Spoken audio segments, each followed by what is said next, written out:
কংগ্রেস কার্যালয়ে বাংলাদেশের জাতীয় সঙ্গীত পরিবেশনকে ঘিরে তীব্র বিতর্ক। ঘটনাটি সামনে আসতেই সরব হয়েছে শাসক দল বিজেপি। রাজ্যের মন্ত্রী কৃষ্ণেন্দু পাল জানিয়েছেন, এ ধরনের কাজ আইন বিরুদ্ধ এবং এর বিরুদ্ধে নেওয়া হবে আইনি ব্যবস্থা। অন্যদিকে কংগ্রেস শিবিরের দাবি, এটি ছিল সম্পূর্ণ একটি সাংস্কৃতিক অনুষ্ঠান।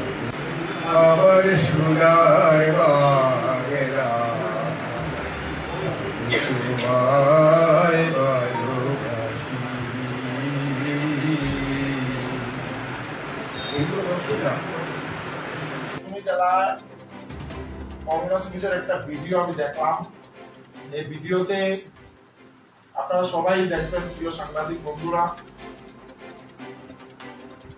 আপনারা দেখবেন এই ভিডিওতে ওনাদের প্রোগ্রাম চলছে কংগ্রেস অফিসে, আর কংগ্রেসের বড় বড় নেতারা বসে আছে। আর এই সময়ে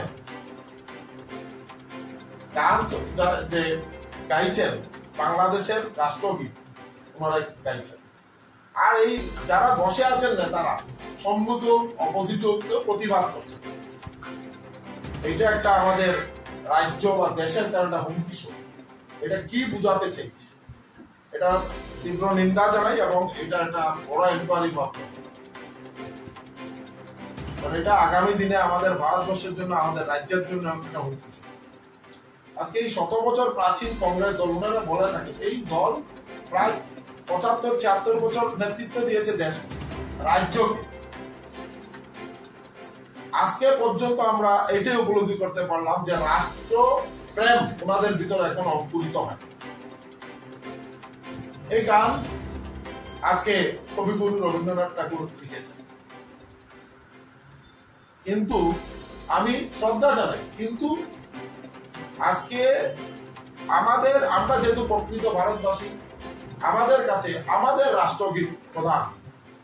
এই শ্রুতিমধুর রাষ্ট্রগীত জনগণ মনায়তি নায়ক, এই আমাদের রাষ্ট্রগান, আমাদের সবথেকে শ্রদ্ধা। আমি অন্য দেশের রাষ্ট্রগান কেন গেছি? তাই নিন্দা জানাই এবং প্রতিবাদ জানাই, এবং এইটার বড় ধরনের তদন্ত হওয়া জরুরি। আগামী দিনে ওনাদের আর কোনো বড় প্ল্যান আছে, এটা রাষ্ট্রের বিরুদ্ধে।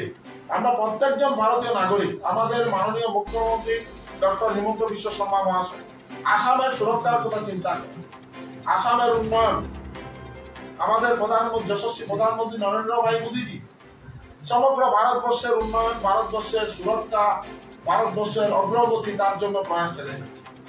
আর কংগ্রেস দল কি করছে, এটা নাগরিকরা দেখতে পাচ্ছে। আজকে হাতে নাতে আমরা দেখলাম যে কংগ্রেস অফিসে ওনাদের রাষ্ট্রের প্রতি কি ভাবনা, এটা কংগ্রেস অফিসের এই মিটিং এইটা প্রতিফলিত হচ্ছে।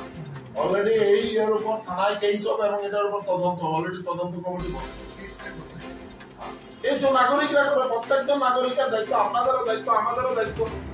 আমরা সবাই ভারতবর্ষের নাগরিক, আমাদের সবার দায়িত্ব।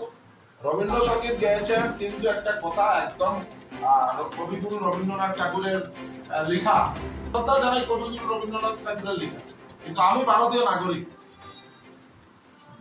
আমার রাষ্ট্রগান প্রথম। আমার রাষ্ট্রের প্রতি শ্রদ্ধা, আমার রাষ্ট্রের প্রতি কৃতজ্ঞতা থাকা দরকার। তাই রাষ্ট্রকে আমাদের দলের ভিত্তি, ভারতীয় জনতা পার্টির রাষ্ট্রই প্রথম।